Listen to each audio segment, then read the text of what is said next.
Thoran, the fallen king. King Thoran was a beloved ruler, wise and able. His kingdom prospered as it never had before. Taxes were kept light, which endeared him to the merchant and peasant classes alike. Using skilled diplomacy and negotiation, he kept the kingdom out of war.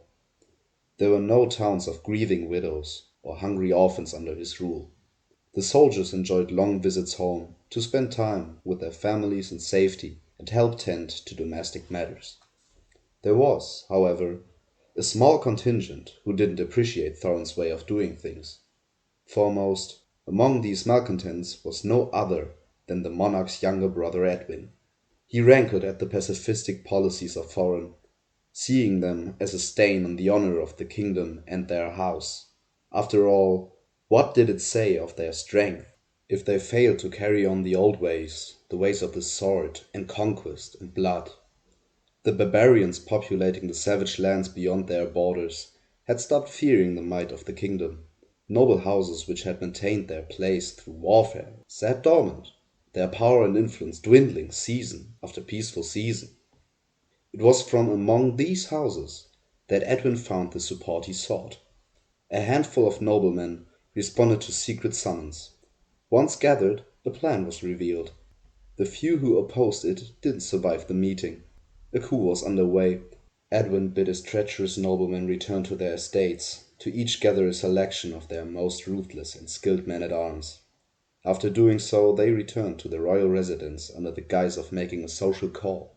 Their soldiers posed as cooks, heralds, and retainers, hiding their weapons among their lord's personal effects. At a dinner attended by the king, as well as several of his top officials, the traitors made their attack. King Thorin was successfully dispatched, but at a far greater cost than they could have imagined. One of Thorin's Praetorian Guard, after finally being overwhelmed by his attackers, rose inexplicably from his bloody heap. In the slaughter that followed, the traitors were slain to a man, including Edwin. The risen guard scooped up his fallen king's body in his arms and took him away, seeking yet another resurrection. The Praetorian was successful in his task, and the monarch rose again. The kindness and goodwill for which he had been famous had drained from his heart, replaced with cold rage.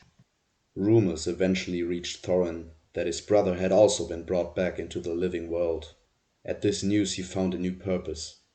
He began raising an army of the undead, an army that would give him the vengeance constituting his only remaining desire. He would find his brother and bring him the final death. The crown weighs heavy,